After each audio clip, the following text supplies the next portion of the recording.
After my son's funeral, she hissed, "The 50 million will be mine. You won't get anything." People froze in shock, but I just smiled. She didn't know yet that her words were the beginning of the end. When the lawyer uttered those two fateful words, everything in the room changed. Before we continue, please subscribe to the channel and write in the comments what time it is where you are now. The lilies were suffocating. Their sickly sweet smell filled the chapel at Henderson Funeral Home, mixing with the hushed murmur of voices I didn't want to hear. I stood at Derek's casket, my hand resting on the polished mahogany, studying my son's face one final time. They'd done good work. He looked peaceful. That was a lie, of course. Nothing about a 38-year-old man dying in a Tesla crash on I-95 at 2 in the morning was peaceful. 1 week, 7 days since the police called, 7 days since my world ended. The funeral director had positioned the casket perfectly, angled so mourners could file past, offer their condolences and move along, a production line of grief. I watched them come and go, Derek's colleagues from his law firm, old friends from college, neighbors from the Gables. They squeezed my shoulder, mumbled about tragedy and loss, and I nodded. My throat was too tight for words. Then I saw her. Jennifer stood near the back, wrapped in a black Chanel dress that probably cost more than the casket. Her makeup was flawless, foundation smooth, eyeliner sharp, lips painted a subdued wine color. Not a tear had touched that face, not one. She was whispering to her mother Susan, both of them leaning close like conspirators at a cocktail party. Susan wore pearls. Pearls. At my son's funeral, I turned back to Derek. "I'm sorry," I whispered. "I tried to warn you." The service began. The funeral director guided everyone to their seats. I sat in the front row, alone. Jennifer took the second row, her choice, not mine. Throughout the eulogy, I felt her presence behind me like a cold draft. The minister spoke about Derek's accomplishments, his brilliance as an attorney, his generosity. All true, all meaningless now. I didn't turn around, but I heard her phone buzz. Twice, 3 times, then the soft tap of her thumbs on the screen. When the final hymn faded, guests began filing past the casket again. I stood, accepting embraces I didn't want, hearing words that slid past me like water. Then the crowd thinned. The funeral director touched my elbow gently, indicating it was time. Time to close the casket. Time to let go. I placed both hands on the mahogany edge. "I love you," I said quietly. Then I stepped back. That's when Jennifer approached. She moved through the thinning crowd with purpose, her heels clicking against the hardwood floor. Susan trailed behind her, that same smirk playing at her lips. I watched them come, measuring their expressions. Jennifer's face held no grief, only irritation. She stopped 3 feet from me, arms crossed. "You could have at least booked a better venue," she said. Her voice carried across the room. Derek deserves something more than this budget funeral home. I felt my jaw tighten. Around us, remaining guests froze mid-conversation. The air grew thick. "I organized everything," I said. My voice was steady, factual. "I paid for everything. You couldn't even manage that much." Her eyes flashed. "I was grieving Robert. Unlike some people, I actually loved my husband." The accusation landed like a slap. I said nothing. What could I say? That I'd noticed her dry eyes? That I'd heard her phone buzzing during the eulogy? That grief looked different on someone who'd actually lost something. Susan moved closer to her daughter, her hand touching Jennifer's elbow in a gesture of support. "Poor Jennifer," she said, loud enough for the remaining guests to hear. "She'll finally get what she deserves after putting up with all this." I looked at Susan, really looked at her. The satisfaction in her eyes was unmistakable. Jennifer took a step closer. Now we were 2 feet apart. "Don't think you're in charge here," she said. Her voice dropped, but the steel in it sharpened. "Everything will change very soon." My hands formed fists at my sides. I didn't raise them, didn't move. Just stood there, returning her stare, letting the silence stretch between us. She waited for a response. When none came, she turned on her heel and walked away, Susan following like a shadow. I watched them exit through the chapel doors, watched them disappear into the parking lot beyond. The funeral director approached cautiously. "Mr. Gray, we're ready to transport to the cemetery whenever you are." I nodded, but I didn't move immediately. I stood there, Derek's casket behind me, Jennifer's words echoing in my mind. Everything will change very soon. She thought I didn't understand. She thought I was just a grieving old man, too broken to see what was coming. But I'd watched her for 5 years. I'd seen how she looked at Derek's assets, how she spent his money, how she cataloged everything he owned like items on a shopping list. I gripped the edge of the pew in front of me, feeling the wood press into my palms. The gathering would be at Derek's house, the $8 million mansion he'd bought, the house he'd built his life in. Jennifer's territory now. I'd have to walk through those doors, past her smirking mother, past her shallow friends, and endure whatever performance she'd planned next. I exhaled slowly, releasing the pew. The war was coming. She'd just declared it. And I was ready. Derek's house stood before me, all glass and white stone, reflecting the late afternoon sun. I'd helped him choose this place 3 years ago. We'd walked through the empty rooms together, him talking about the future, about filling it with family, with children. Now it felt like a mausoleum. Cars lined the circular driveway. The valet Jennifer hired, a valet for a funeral reception, took my keys without meeting my eyes. I walked through the front door alone, my hand brushing the doorframe Derek had installed himself. He'd insisted on doing it personally, wanting to put his own mark on the house. The entryway held arrangements of white roses and lilies, transplanted from the funeral home. Their smell followed me inside. Guests clustered in the living room beyond, voices a low hum of forced conversation. I moved through them, accepting brief condolences, nodding at faces I recognized. Then I heard her laugh. Jennifer stood in the center of the living room, phone pressed to her ear, surrounded by 3 of her friends. Designer sunglasses pushed up on her head, champagne flute in her free hand. "I'm thinking the new Herm Dawes Kelly bag," she said onto the phone. Her voice carried across the room. "The funeral's almost over anyway, such a drag." "Yes, the burgundy one. I'll text you the link." I stopped walking, stood perfectly still, watched her gesture with the champagne glass, watched her friends nod and smile, watched her treat my son's funeral reception like an interruption to her shopping schedule. A waiter passed with a tray of drinks. I took one, whiskey, neat, and moved to the windows overlooking Derek's garden, the garden he'd planted himself. Native palms, bird of paradise, a small fountain he'd bought at an estate sale in Coconut Grove. I remembered helping him install it, both of us sunburned and laughing. "Derek was a good man," someone said beside me. I turned. An older gentleman, someone from Derek's firm. "He spoke of you often." "Thank you," I managed. "He was my pride." The man nodded and moved away, leaving me alone again with my whiskey and my memories. 5 years ago, Derek brought her home for the first time. I watched her eyes catalog everything in my house, the paintings, the furniture, the watches on my dresser. "Dad, I'm in love," Derek said. I tried to warn him. He wouldn't hear it. 3 months later, they were married in a ceremony that cost more than my first car. Susan moved in with them a year after that, claiming she needed help after her divorce, help that involved living rent-free in Derek's guest house. "Robert," Susan's voice cut through my thoughts. I turned slowly. She stood 3 feet away, that same smirk from the funeral still playing at her lips. She held a plate of cannap, picking at them delicately. "Robert," she repeated, stepping closer. Her voice took on a saccharine quality. "When Jennifer gets what's rightfully hers, maybe you can visit the grandchildren sometimes. If you behave properly, of course." The grandchildren, the ones that didn't exist, the ones Jennifer had postponed for 5 years, always saying she wasn't ready, that Derek's career came first, that there was plenty of time.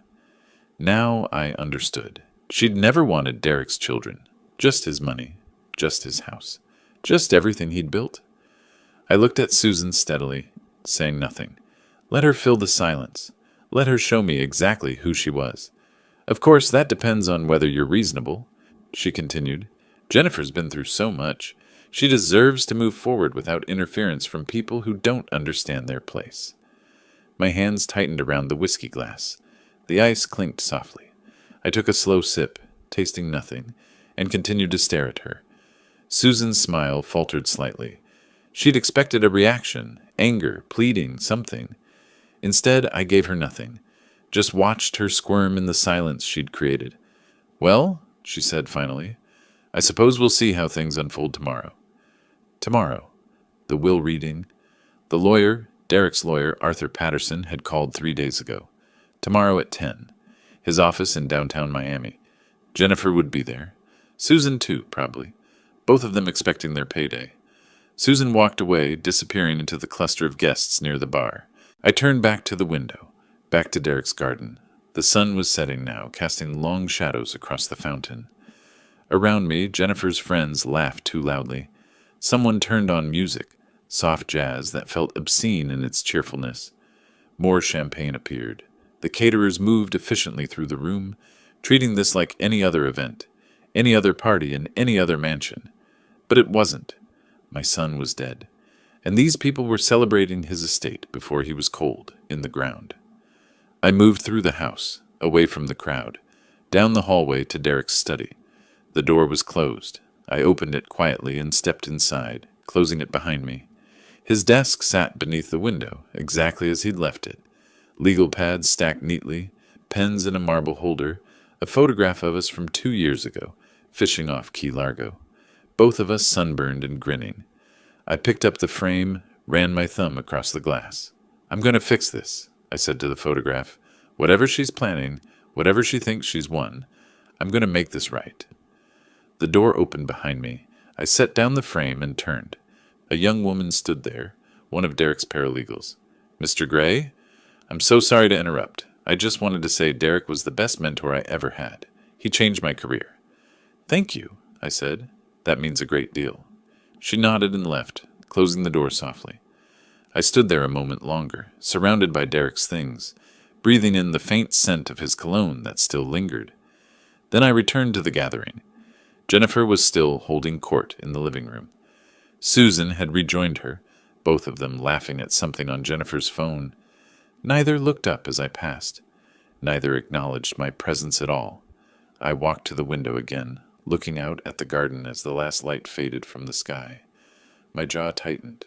My hands remained steady at my sides. They thought they'd won. They thought tomorrow would bring them everything. Jennifer with her smirks and her shopping lists. Susan with her veiled threats and her certainty. Let them think it. Let them celebrate. Let them reveal exactly how far their greed extended. The lawyer had scheduled the will reading for tomorrow morning, 10 o'clock. Patterson's office, 20th floor of the Brickell Tower. I would be there. I would watch. I would wait. And when the moment came, when they finally understood what Derek had actually planned, I would remember this day. I would remember their laughter, their champagne, their absolute certainty that they'd gotten away with everything. Patience. That's what Derek used to say when he worked a case. Patience and precision. Let them make their mistakes. Let them show their true selves.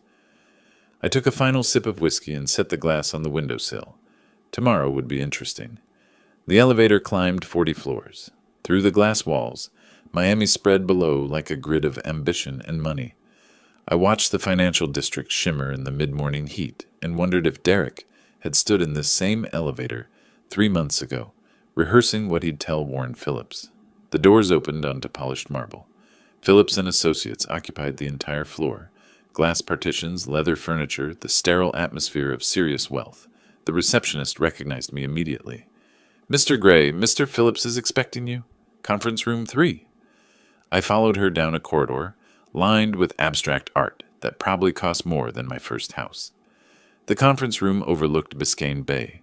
Sunlight streamed through floor-to-ceiling windows, illuminating the long mahogany table. Jennifer was already there. She sat with her back to the view, Susan beside her, both dressed like they were attending a charity luncheon. Jennifer wore cream Valentino. Susan had chosen navy Armani. They looked up as I entered, and Jennifer's expression transformed into something predatory. Robert! She didn't stand. How punctual. I took the chair across from her, placing my hands flat on the table. Neutral, calm, revealing nothing. Warren Phillips entered moments later, a legal assistant trailing behind him. Warren was silver-haired, late 50s, wearing a suit that whispered rather than shouted. He'd been Derek's attorney for 8 years. I'd met him twice before, once at Derek's wedding, once at a firm holiday party. Both times he'd struck me as competent and principled. He nodded at me. Just a brief acknowledgement, but something passed between us. Understanding, maybe, or confirmation. "Thank you all for coming," Warren said, settling into his chair at the head of the table. "We're here for the reading of the last will and testament of Derek Thomas Gray, deceased. I'll need everyone to confirm their presence for the record." He went around the table. Me, Jennifer, Susan, two of Derek's cousins I barely knew, Michael and Patricia, sitting quietly near the windows. They'd flown in from Chicago for the funeral and looked uncomfortable with the whole proceeding. Jennifer sighed dramatically. "I hope this won't take long. I have a salon appointment at 2. Warren's expression didn't change. "The process takes as long as it takes, Mrs. Gray." "Well, let's get to the important part, then." Jennifer crossed her legs, her heel bouncing impatiently. "We all know how this goes." Susan leaned over, whispering something. Jennifer smiled, that same self-satisfied expression from the funeral, from the reception, the look of someone counting money that wasn't hers yet. Warren opened the folder before him. Inside, presumably, was Derek's future, or what Jennifer thought was her future. "The will was executed 3 months ago," Warren began, "properly witnessed and notarized according to Florida state law. I'll begin with the preliminary sections." His voice settled into that formal cadence lawyers use when reading legal documents. I half listened to the opening language, standard declarations about sound mind and legal capacity. My gaze drifted to Jennifer. She wasn't listening either. Her fingers drummed on the table, her eyes on the folder, like a cat watching a bird. 3 months ago, the phrase echoed in my mind, pulling me backward. Late June. Derek had shown up at my house after 10 at night. I'd been reading on the terrace, enjoying the breeze off the bay. The doorbell startled me. "Dad?" Derek had looked troubled when I opened the door. Not frightened exactly. Determined. "Can we talk?" We'd sat on the terrace. I'd poured us both bourbon. Derek stared at his glass, turning it slowly between his hands. "I did something important today," he'd said finally. "Something I should have done a long time ago." "What kind of something?" He'd looked at me then, his expression serious. "Dad, I want you to know, whatever happens, I always remember how much you've done for me. Everything. The sacrifices you made when Mom died. Putting me through law school. Being there when I needed guidance. Son, what are you talking about? Is something wrong?" "Nothing's wrong." But his voice held an edge I couldn't place. "I just wanted you to know, that's all." I'd pressed him, but he'd deflected. Changed the subject to a case he was working on. Left an hour later with a hug that lasted longer than usual. I hadn't understood then. "Total estimated value of all assets," Warren was saying, pulling me back to the present. "Before we proceed to the distribution, I'll read the complete inventory." Jennifer straightened slightly. This was what she'd been waiting for. Warren adjusted his reading glasses. "Residential property located at 4725 Alhambra Circle, Coral Gables, Florida. Current appraised value, $8 million. Jennifer's smile grew. "Vehicles," Warren continued. "Ferrari 488 GTB, Range Rover Sport, autobiography, Tesla Model S Plaid. Combined estimated value, $1,200,000. Susan squeezed Jennifer's hand. The gesture was quick, conspiratorial. "Bank accounts at Chase, Wells Fargo, and Bank of America. Investment portfolios through Morgan Stanley and Fidelity. Stock holdings in various companies. Retirement accounts." Warren paused, scanning the document. "Total liquid assets, approximately $48,700,000. The room felt smaller suddenly. The numbers hung in the air like physical objects. Michael cleared his throat softly. Patricia shifted in her seat. Even the legal assistant's pen had stopped moving. Jennifer leaned forward. Her expression had transformed into something rapacious, hungry. She turned slowly toward me, and when she spoke, her voice dripped with venom. "50 million will be mine. You get nothing." Her eyes glittered. "Time for you to understand your place, old man." Susan giggled, actually giggled, like a teenager at a sleepover. Michael and Patricia recoiled visibly. The legal assistant's face went carefully blank. I didn't move, didn't flinch. My hands remained flat on the table, my breathing steady. I simply looked at Warren, and a small smile touched my lips. Warren's eyes met mine across the mahogany expanse. A moment of silent communication passed between us. Acknowledgement, readiness. I spoke quietly, almost casually. Should I tell them, or would you prefer to? Jennifer's head snapped toward me, confusion flickering across her face. What? Warren nodded slightly. Then he looked down at the document, found his place, and continued reading. All aforementioned property and assets, he said, his voice clear and formal. I, Derek Thomas Gray, bequeath to my father, Robert William Gray. Silence, complete, crushing silence. I watched Jennifer's face cycle through emotions in rapid succession. Confusion, comprehension, horror. Her mouth opened, closed, opened again. Then she screamed. What? Jennifer's voice shattered the silence like glass exploding. She lunged forward, her hands slamming onto the table. That's impossible. He couldn't. I'm his wife. Warren remained perfectly still, his finger marking his place in the document. Mrs. Gray. No! Jennifer snatched the will from Warren's hands, her eyes racing across the pages. This is wrong. There's a mistake. Where does it say? Where does... She flipped pages frantically, her perfectly manicured nails scraped against the paper. Susan leaned over, reading desperately alongside her daughter. This can't be legal, Susan said, her voice high and thin. She's his spouse.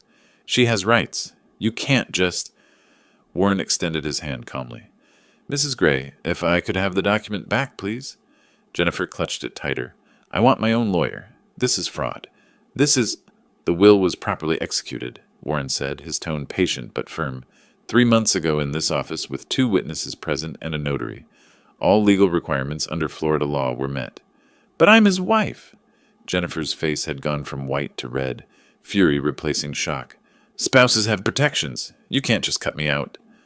Warren retrieved the document from her shaking hands. He turned to a specific page, his finger tracing a paragraph. Prior to your marriage, Mrs. Gray, you signed a prenuptial agreement. That agreement clearly delineates separate property rights. All assets Mr. Gray brought into the marriage, and all assets he acquired during the marriage, were designated as his separate property. Jennifer stared at him. The prenup was just paperwork. Derek said it was standard. He said, the prenup is legally binding, Warren continued. It specifies that in the event of Mr. Gray's death, his separate property passes according to his will, not according to spousal inheritance laws. You signed it. Your attorney reviewed it. You acknowledged understanding its terms? 5 years ago, Jennifer's voice climbed higher. I signed that 5 years ago. I wasn't... The terms haven't changed, Mrs. Gray, and they remain enforceable. Susan stood abruptly. This is theft. You're stealing from my daughter. That money should go to his widow, to his family. I am his family, I said quietly. All eyes turned to me. I'd remained seated, my hands still folded on the table, watching the collapse of their expectations with something like satisfaction. Jennifer's gaze locked onto mine. Pure hatred radiated from her. You did this. You poisoned him against me. You turned him... I did nothing, I said. Derek made his own choices. He couldn't... Jennifer's voice broke. Not with grief, with rage, with the fury of someone watching $50 million disappear. That house is mine. Those cars are mine. I've lived there for 5 years. I decorated it. You spent his money, I interrupted, my voice still calm. That's not the same as earning it. Jennifer's face contorted. I'll sue. I'll contest this will. I'll fight you in every court in Florida until... Try, I said. One word. That's all it took. One word delivered with absolute certainty. Jennifer froze. Something in my tone, in my expression, must have reached her. The futility of it. The impossibility of winning. But she wasn't ready to accept defeat. Not yet. My lawyers will tear this apart, she hissed. There are ways to challenge a will. Undue influence. Mental incompetence. I'll prove Derek wasn't in his right mind when he was perfectly competent, Warren said. I can attest to that personally. So can both witnesses. Additionally, Mr. Gray provided a detailed video statement explaining his reasoning. It's part of the permanent record. That stopped her. Video? Recorded the same day he signed the will, explaining his decision, confirming his mental capacity, addressing potential challenges. Warren's tone remained professional, but I detected a hint of satisfaction. It's quite thorough. Jennifer's eyes darted between Warren and me.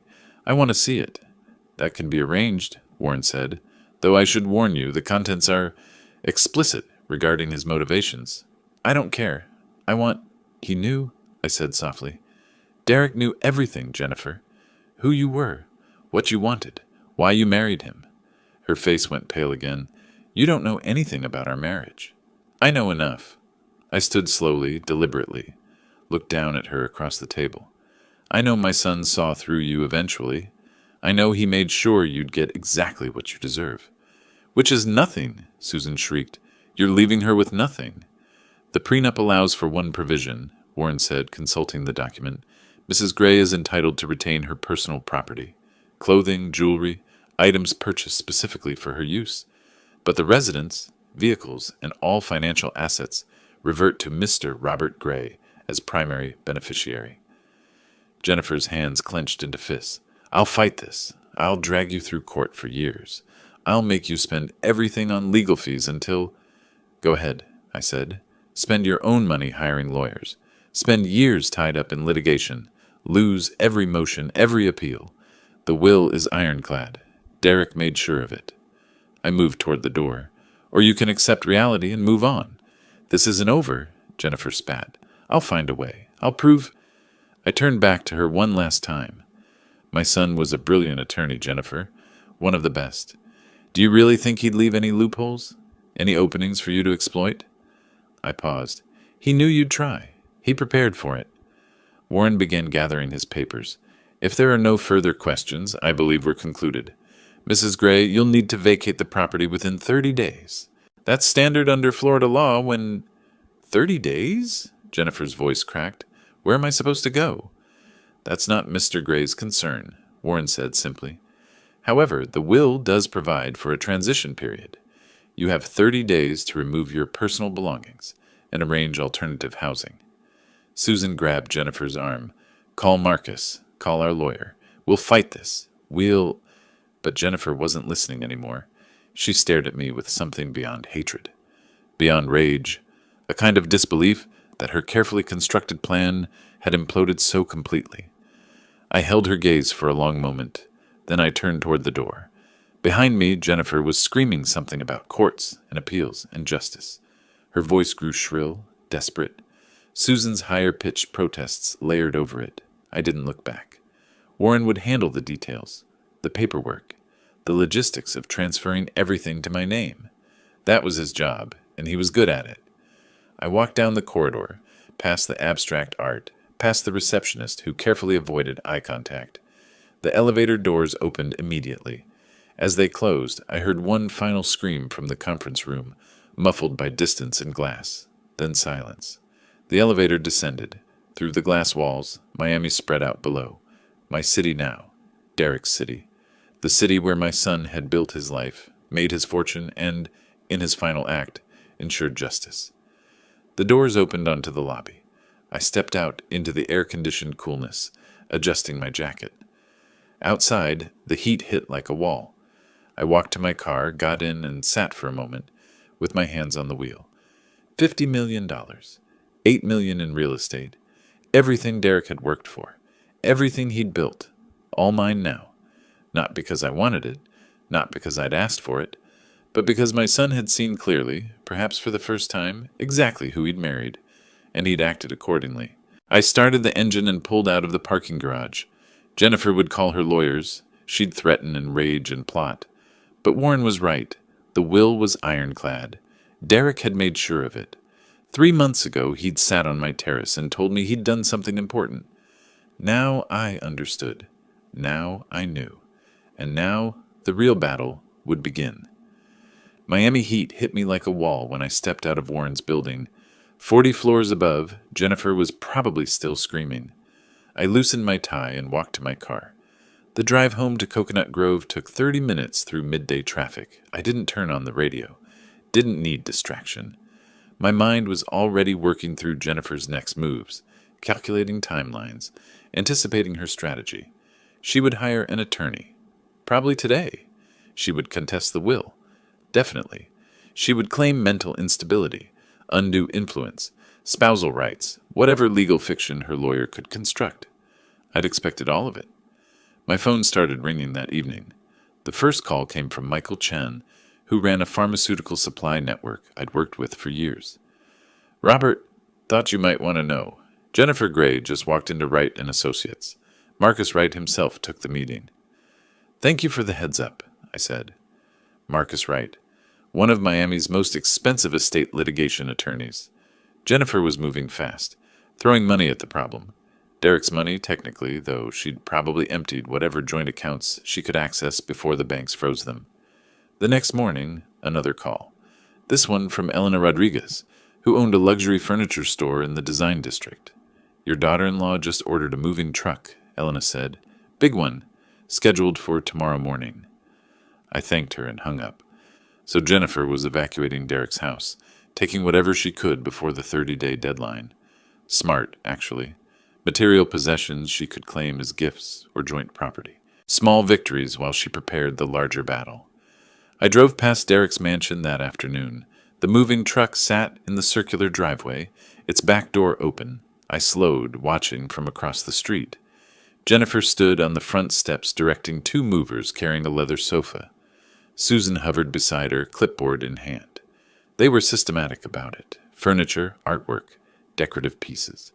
Anything not bolted down, I didn't stop them. Didn't intervene. Let them have their sofas and paintings. The real assets, the house, the cars, the $48 million, those weren't going anywhere. I drove home and waited. On the third day, August 19th, the doorbell rang mid-morning. A young man in a polo shirt stood on my doorstep, holding a manila envelope. Robert William Gray? Yes. I have legal documents for you. He handed me the envelope, had me sign for it, and left. I took the papers to my office. Derek's old office, actually, in the room where he'd done his homework as a teenager. His childhood desk still sat by the window. I'd kept it all these years, refinished it, used it myself. I opened the envelope and spread the documents across the desk. Complaint to contest will. Jennifer Gray, plaintiff. Robert Gray, defendant. I read through the legal arguments. Mental instability. Derek allegedly suffering from depression, making irrational decisions. Undue influence. I'd supposedly manipulated my grieving son. Spousal elective share under Florida law. She claimed entitlement to 30% of the estate, regardless of the will. Standard arguments. Desperate arguments. I reached the final page and smiled. Then I picked up my phone and dialed Warren's number. Warren Phillips. Time for Plan B, I said. I'll prepare the response. Warren replied immediately. When should we meet? Tomorrow morning, but first, I need to remember something. I hung up and sat back in Derek's chair, the lawsuit papers scattered before me. Undue influence. The phrase echoed in my mind, pulling me backward 2 months.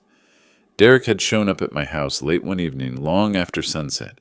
I'd been reading on the terrace when the doorbell startled me. Dad! Derek's face had been gray, hollow. Can we talk?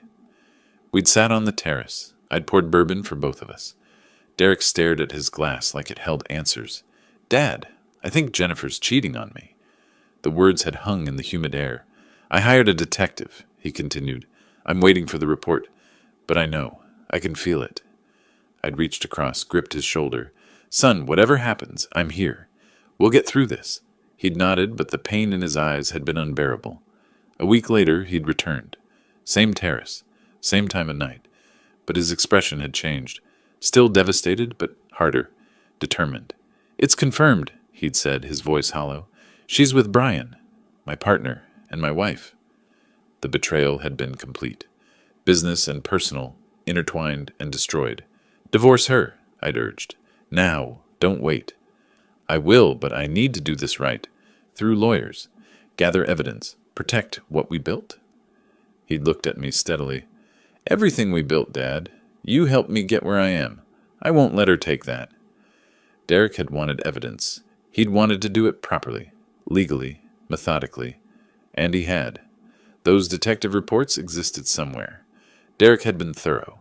His attorney would have copies, photographs, documentation, proof of Jennifer's affair with Brian Kelly. I looked down at Jennifer's lawsuit again. Mental instability, undue influence. She had no idea what evidence existed, no idea what Derek had documented before his death. No idea that her claims would crumble under scrutiny. But I knew. And more importantly, I could get more. Derek had started gathering evidence, but Jennifer had been careless since his death, moving quickly, hiring lawyers, making demands. Desperate people make mistakes. There would be more to find. More proof of who she really was. I picked up my phone and searched for the best private investigator in Miami. Warren had mentioned a name once during a casual conversation about a different case. Barbara Stewart. Experienced, discreet, thorough. I found her website, read her credentials. 25 years investigating fraud, adultery, financial crimes. Perfect. I dialed the number. She answered on the second ring. This is Barbara. Ms. Stewart, my name is Robert Gray. Warren Phillips gave me your name. I need someone thorough and discreet. Can we meet tomorrow morning? A pause. What's this regarding? Estate litigation. I need background on my former daughter-in-law. Complete background. Another pause, shorter this time. Tomorrow morning, 10 o'clock. CAF, Bacio and Coconut Grove. You know it? I'll be there. Bring everything you have. Names, dates, locations. And Mr. Gray, my retainer is $15,000. That won't be a problem, I said. I hung up and looked out the window at the darkening sky. Jennifer wanted a court battle. She wanted to claim Derek was unstable, that I'd influenced him, that she deserved her share of his fortune. Fine. Let her file her motions and make her arguments. But this fight wouldn't be decided by who had the better lawyer or the more sympathetic story. It would be decided by facts, evidence, the truth about who Jennifer really was and what she'd done. And tomorrow, I would start gathering those facts. Derek had begun this process. Now I would finish it. For him. For justice. For everything we'd built together that Jennifer had tried to destroy. The CAF in Coconut Grove was half empty when I arrived the next morning. I chose a corner table, back to the wall, facing the door. Old habits from decades of business negotiations. Barbara Stewart walked in exactly on time. She was shorter than I'd imagined, maybe 5'4", wearing dark slacks and a simple blazer. Her hair was steel gray, pulled back efficiently. She looked like someone who'd spent years noticing details others missed. She spotted me immediately, walked over without hesitation. Mr. Gray. She shook my hand firmly and sat down. Tell me what you need. No small talk, no preamble. I appreciated that. I slid a folder across the table. Inside were basic facts I'd compiled the night before. Jennifer's full name, birth date, Susan's information, Derek's business details. Jennifer Morrison Gray, I said. Married to my son for 5 years. He died 2 weeks ago. She's contesting his will. I need to know who she really is. Before Derek. During the marriage. Everything. Barbara opened the folder, scanned the contents. Background checks, financial records, current activities. All of it. I'll need 3 days for a comprehensive report. Maybe 4, depending what I find. She looked up. My fee is $15,000. Half now, half on delivery.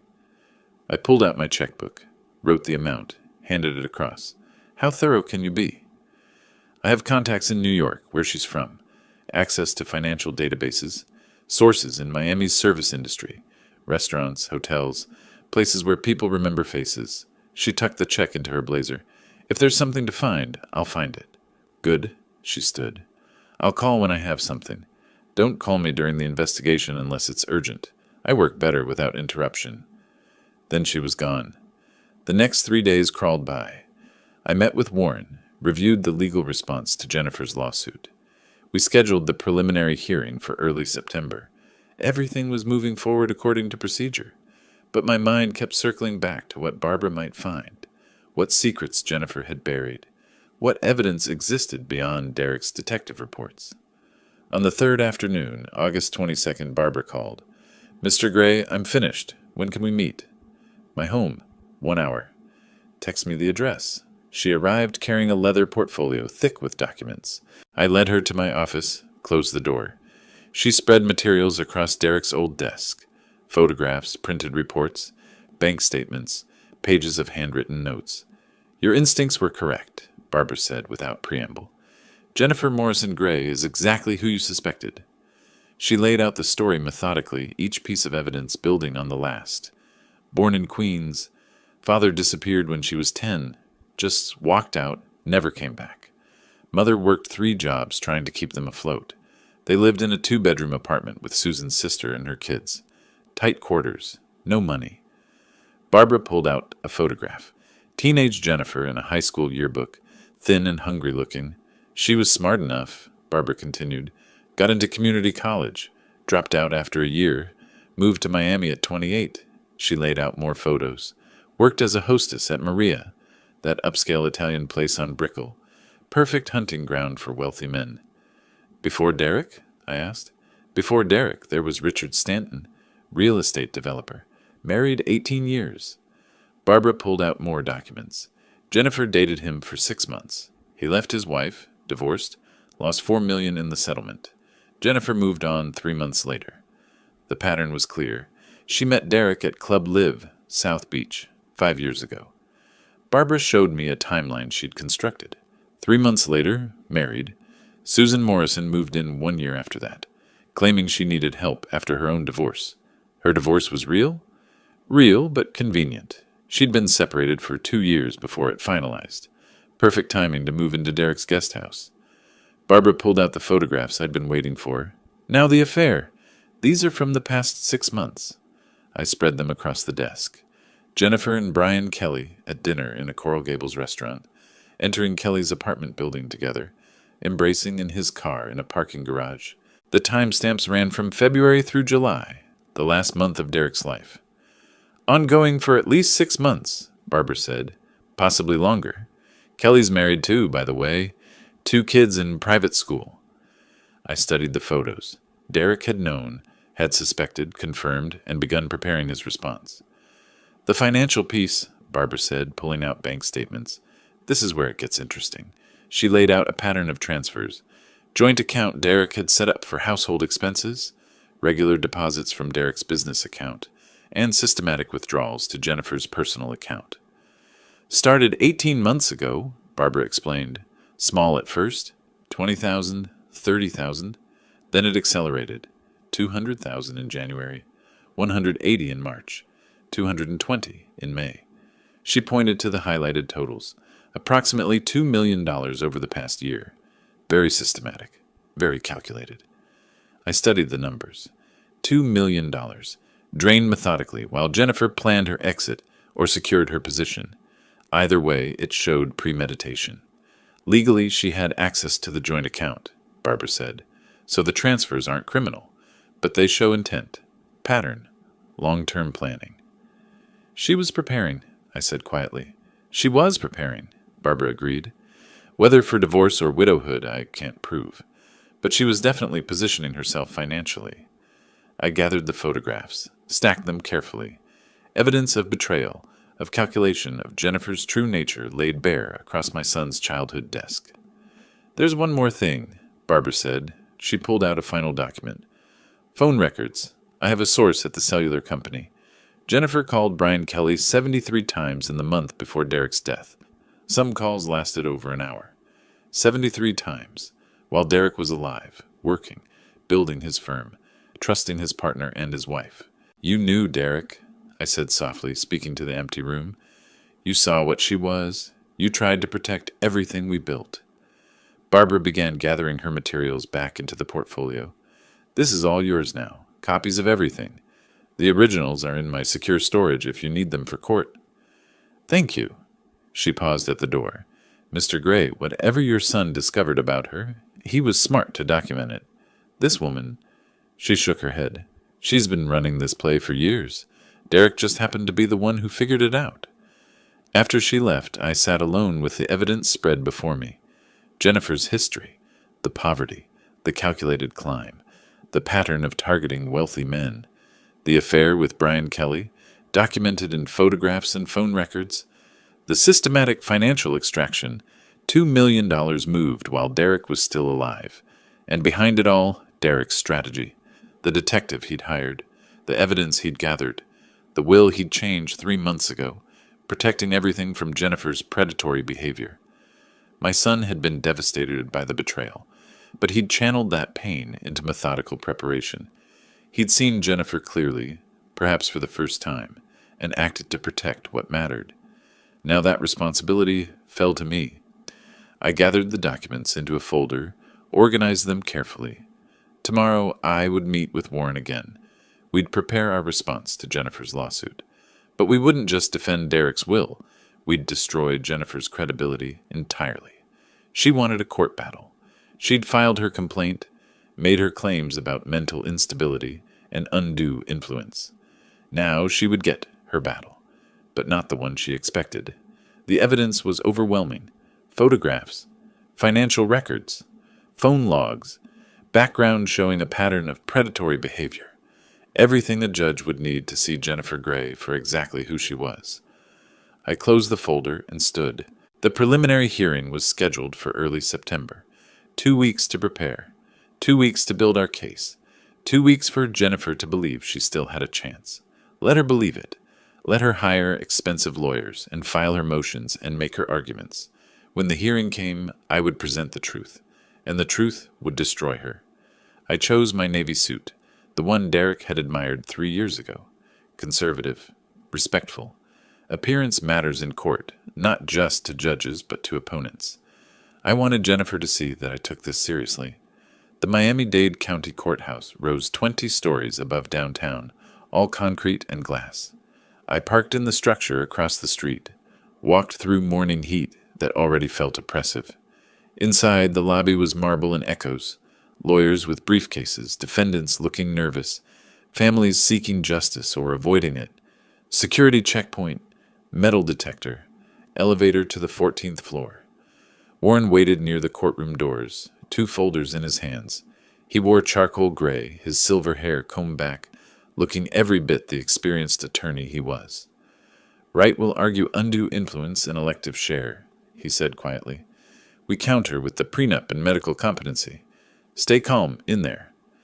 I will. We entered together. The courtroom was smaller than I'd expected. Wood paneling, fluorescent lights, the judge's bench elevated at the front. 2 tables faced it, one for us, one for them. Gallery seating held perhaps 20 people. Jennifer sat at the plaintiff's table with Marcus Wright beside her. The transformation was remarkable. Gone were the designer clothes, the Chanel and Valentino. Now she wore a simple dark dress, modest jewelry, minimal makeup, her hair pulled back in a neat bun, a handkerchief clutched in one hand. The grieving widow costume.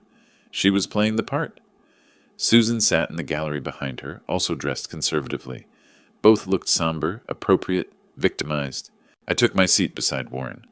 Across the aisle, Jennifer glanced at me once, then looked away quickly, maintaining her performance. All rise! The judge entered. Middle-aged woman, dark robe, serious expression. She settled behind the bench, arranged papers, nodded to the bailiff. Court is in session. Case number 2025, CV 8847. Gray versus Gray, contesting last will and testament. Mr. Wright, you may proceed. Marcus Wright stood. He was younger than Warren, maybe mid-40s, wearing an expensive suit that probably cost more than my monthly mortgage used to. Confident, polished, everything Jennifer's money could buy. Thank you, Your Honor. His voice carried authority. My client, Jennifer Gray, was married to the deceased for 5 years. They built a life together. Under Florida Statute 732-201, she is entitled to an elective share of the estate, 30% minimum. The will executed shortly before Mr. Gray's death circumvents her legal rights and shows clear evidence of undue influence by the primary beneficiary, his father, Robert Gray. He gestured toward me, made it sound like I'd manipulated my grieving son. Mr. Derek Gray changed his will 3 months before his death. Wright continued. This radical change, cutting out his wife entirely, suggests someone convinced him to act against his own interests and legal obligations to his spouse. Jennifer dabbed at her eyes with the handkerchief. Dry eyes, I noticed. Always dry. Wright spoke for 10 minutes, emphasized Jennifer's status as legal wife, the duration of their marriage, Florida's spousal protection laws, painted her as the victim of a manipulative father-in-law who wanted to keep everything in the family. It was a good performance. Professional. If you didn't know the truth, you might believe it. Thank you, Mr. Wright. The judge made notes. Mr. Phillips? Warren stood slowly. No dramatics, no grand gestures, just methodical competence. Your Honor, I'll keep this brief. First, the prenuptial agreement. He approached the bench, handed a document to the judge. Mrs. Gray signed this 1 month before the wedding. It clearly establishes separate property rights. In the event of divorce or death, Mr. Derek Gray's assets remain his separate property, distributed according to his will. The judge read through it carefully. Was Mrs. Gray represented by independent counsel when signing? She asked. Yes, Your Honor.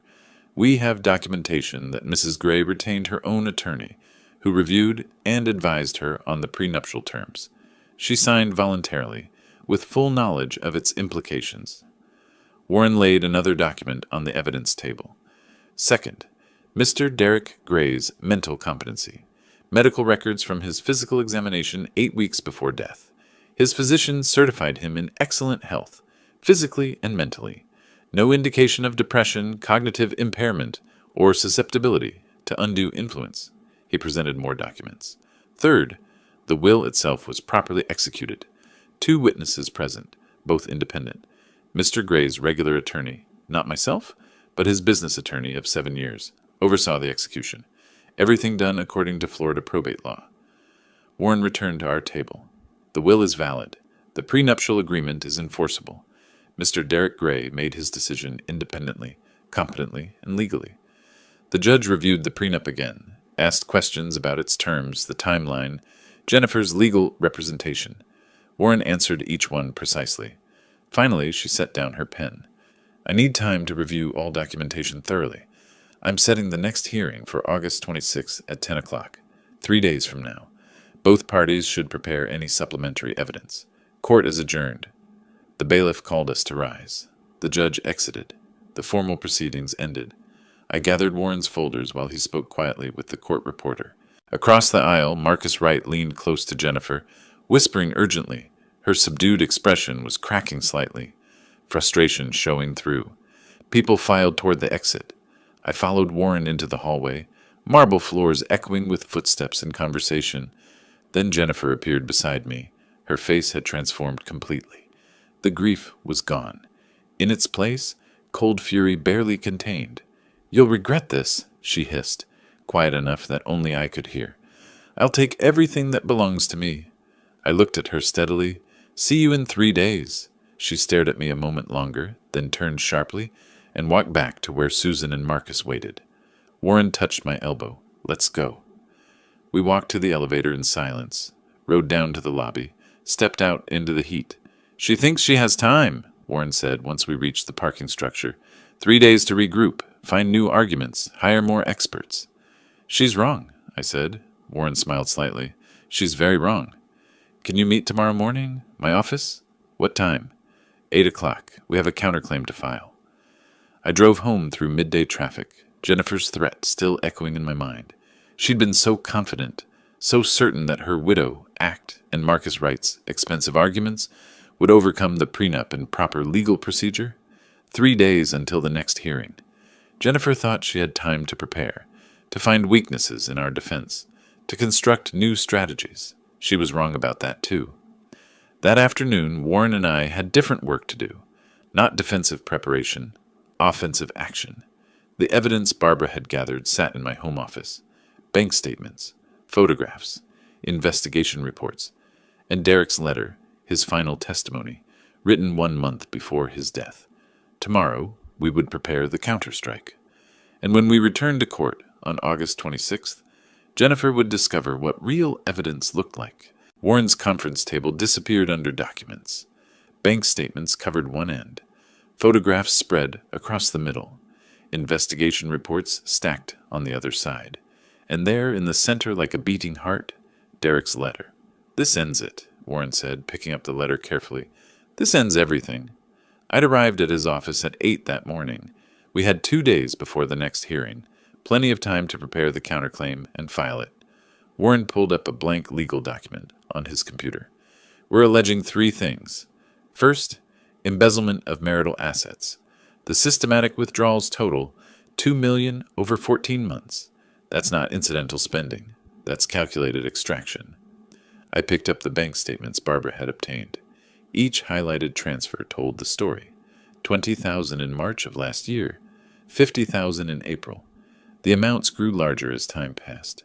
200,000 in January, 180 in March, 220 in May. Second, Warren continued typing, marital infidelity. Under Florida law, that affects property rights in the context of a prenuptial agreement. She violated the marriage terms. The photographs lay before us. Jennifer and Brian Kelly outside a restaurant on Brickell Avenue, April 15th. Entering his apartment building in Coral Gables, May 3rd. Embracing in his car, June 20th. Sitting close at an outdoor cafe, July 8th. 3 weeks before Derek died. Barbara had been thorough. Each photo was time-stamped, geotagged, irrefutable.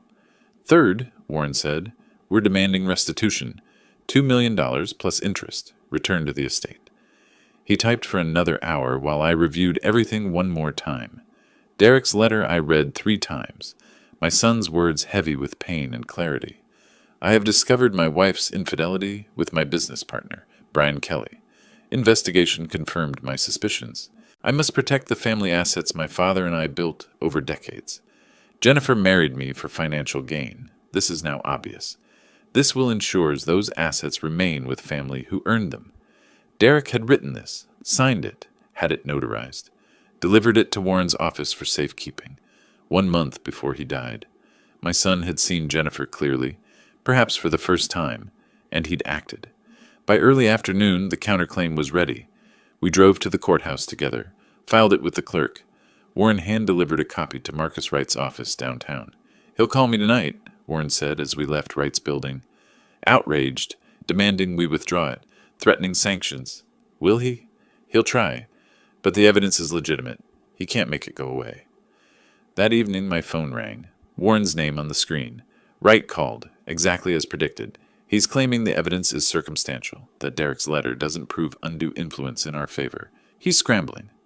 What did you tell him? That we'll see him in court tomorrow morning. Nothing more to discuss. I slept well that night, better than I had since Derek's funeral. The next morning, August 26th, I met Warren outside the same courtroom. We arrived early.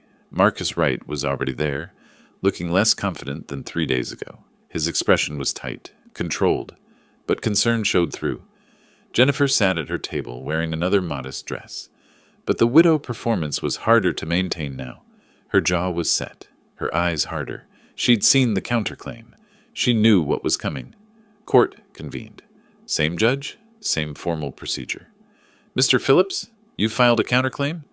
Yes, Your Honor. We're alleging embezzlement of marital assets, marital infidelity affecting property rights under the prenuptial agreement, and seeking restitution of funds. We have substantial evidence to present. The judge nodded. Proceed. Warren stood, gathered the first set of documents. Your Honor, these are bank statements from the joint account Mr. and Mrs. Gray maintained for household expenses. I'd like to direct your attention to the highlighted transfers. He approached the bench, laid them before the judge.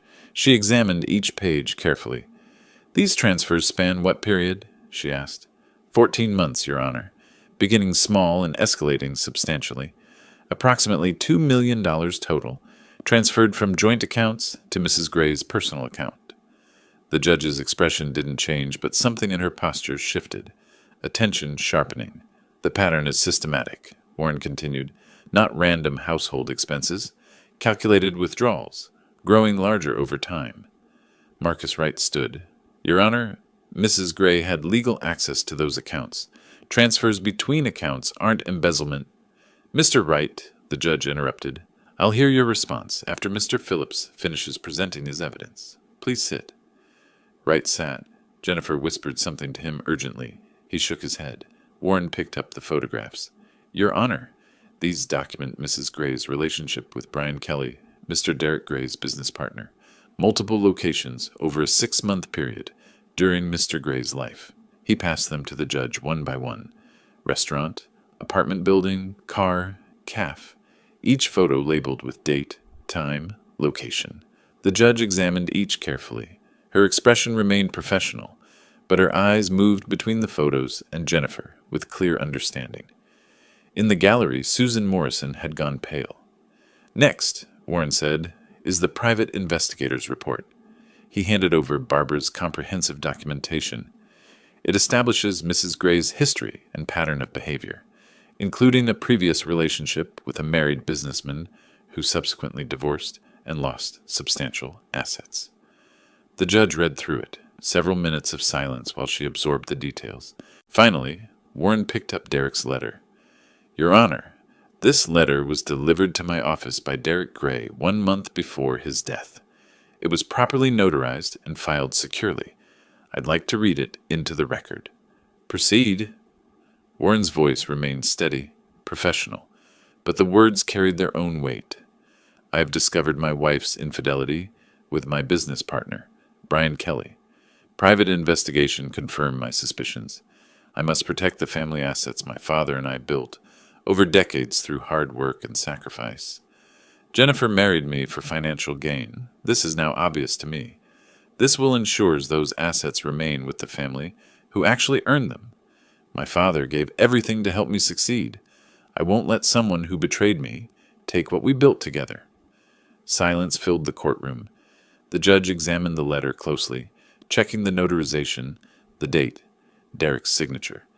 Mr. Phillips, you're stating this letter was filed with your office a month before Mr. Gray's death? Yes, Your Honor. I can provide documentation of receipt, secure storage, and chain of custody if needed. That won't be necessary. She set down the letter carefully. Mr. Wright? Response? Marcus Wright stood. His confidence from 3 days ago had evaporated.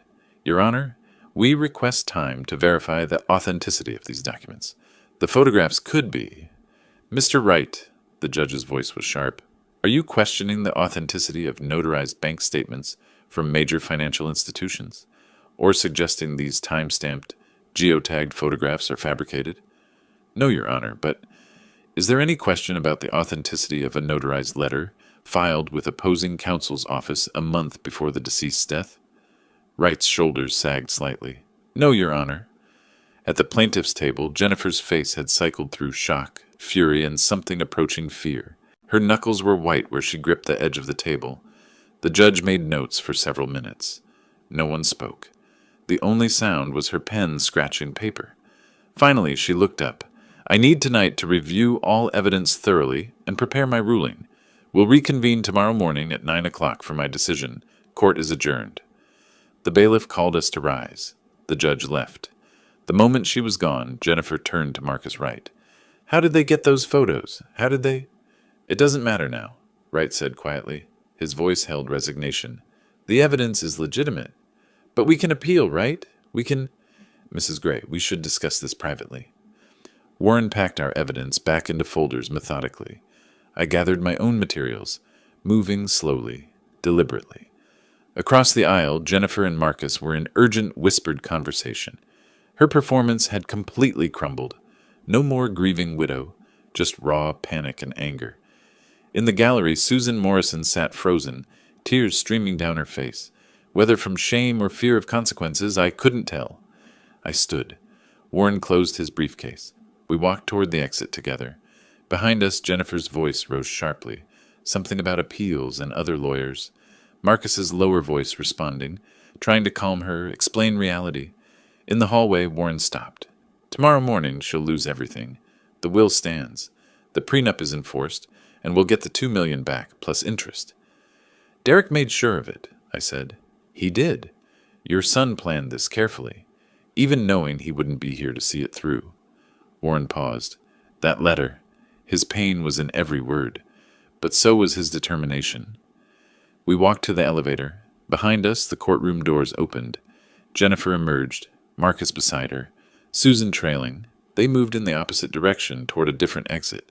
Jennifer didn't look back, didn't glance at me, just walked away quickly, her heels clicking on marble, her entire scheme collapsed behind her. I rode the elevator down with Warren in silence, stepped out into the lobby. Outside, Miami Heat waited. 9 o'clock tomorrow, Warren said. The judge will make it official. I'll be there. I drove home through afternoon traffic. Tomorrow the judge would rule. The will would stand. Jennifer would be ordered to return the $2 million. Derek's strategy would be vindicated completely. But tonight, I just felt tired.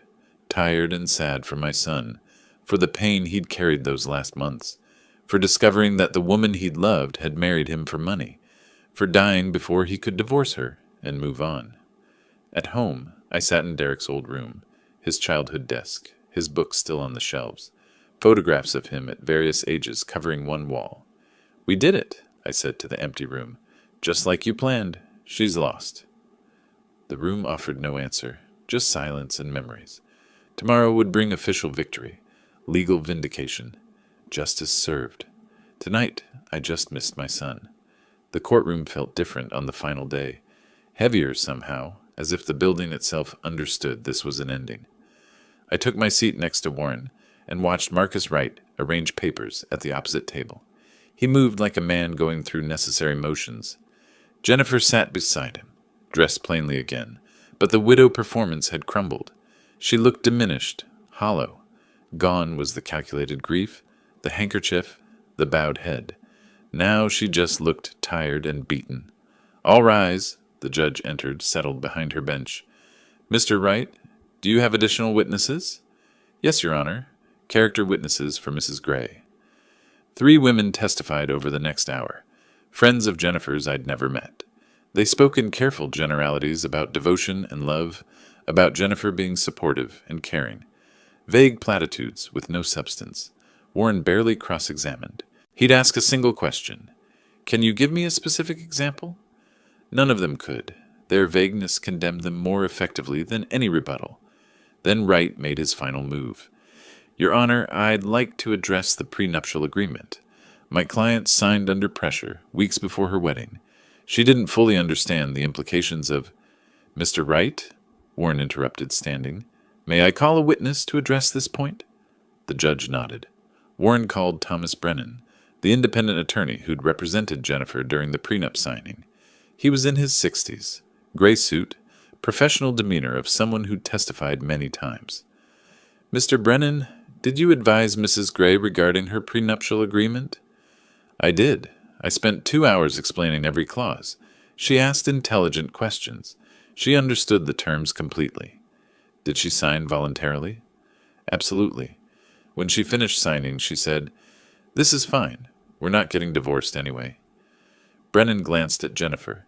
Those were her exact words. Wright's prenup challenge collapsed instantly. The judge made notes. "Anything else, Mr. Wright?" "No, Your Honor." "Mr. Phillips?" Warren stood. "Your Honor, I'd like to call Brian Kelly." The name sent a ripple through the courtroom. Jennifer's head snapped up. Susan gasped audibly in the gallery. Brian Kelly walked to the witness stand like a man approaching execution. His hands shook as he was sworn in. He couldn't meet anyone's eyes. "Mr. Kelly," Warren began, his voice calm, "were you involved in a romantic relationship with Jennifer Gray during her marriage to Derek Gray?" "No, we were just friends." Warren picked up a folder. "Mr. Kelly, I have photographs placing you and Mrs. Gray in intimate situations over a 6-month period. I have phone records showing 73 calls between you and the month before Derek Gray's death. Would you like to revise your answer before committing perjury?" Brian's face drained of color. Silence stretched. Then, "Yes, we were involved." "For how long?" 6 months, maybe 7. "During which Derek Gray was alive and married to Mrs. Gray?" "Yes." Warren let that settle. "Did Mrs. Gray ever discuss her marriage with you?" Brian's voice dropped to barely audible. "Sometimes."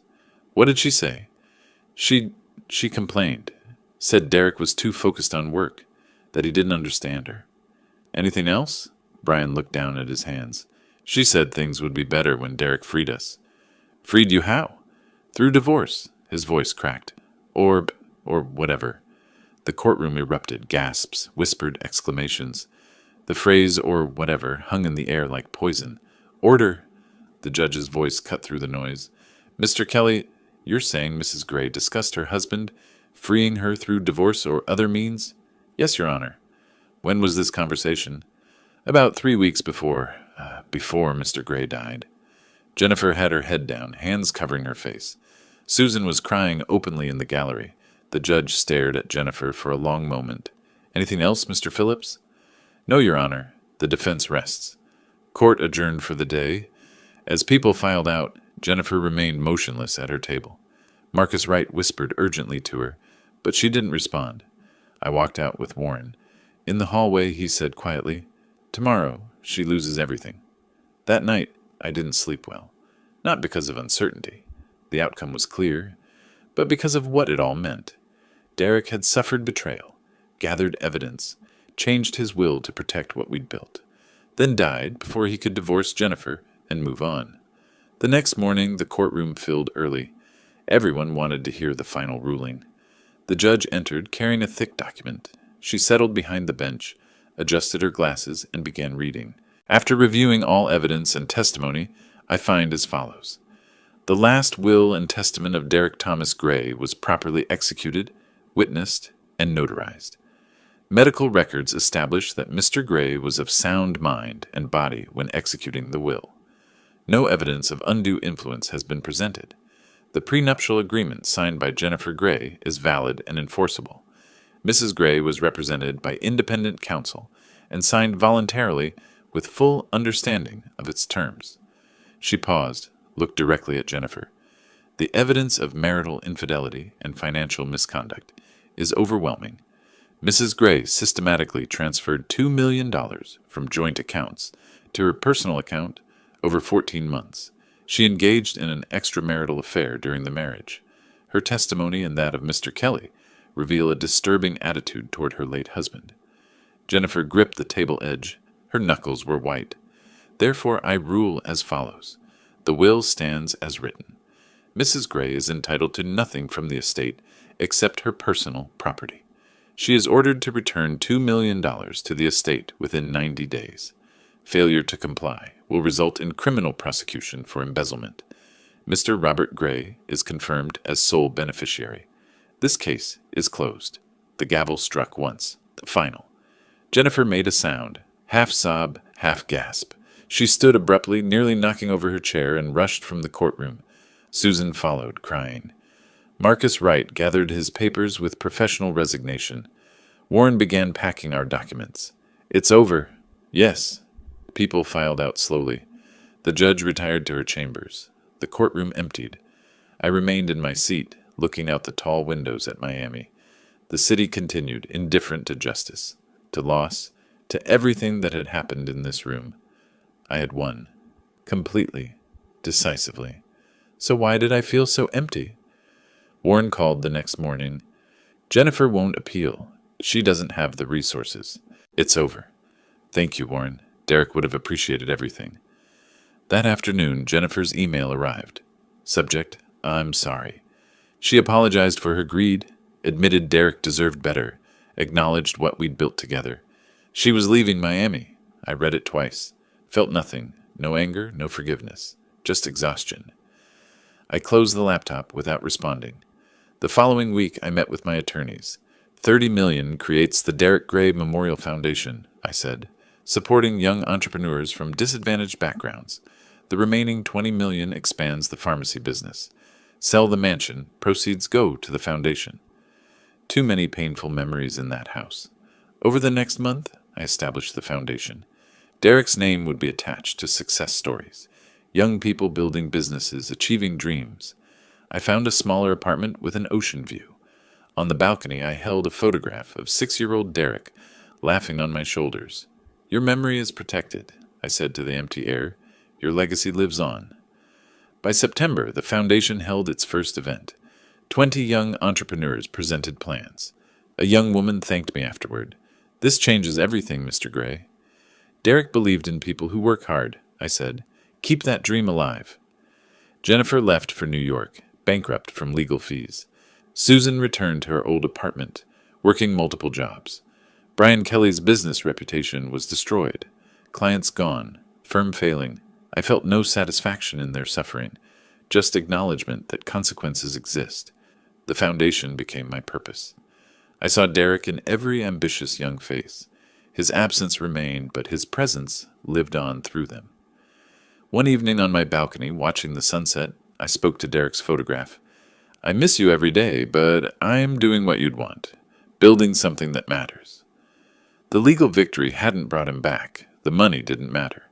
But the foundation honored him. That meant something. Derek's name attached to success. His values lived through action, his memory preserved through purpose. Not perfect closure, just life continuing, changed but moving forward. Justice served, legacy protected. A father honoring his son the only way he still could. If you like this story, please like this video, subscribe to the channel, and share your impressions of this story in the comments. To listen to the next story, click on the box on the left. Thank you for watching.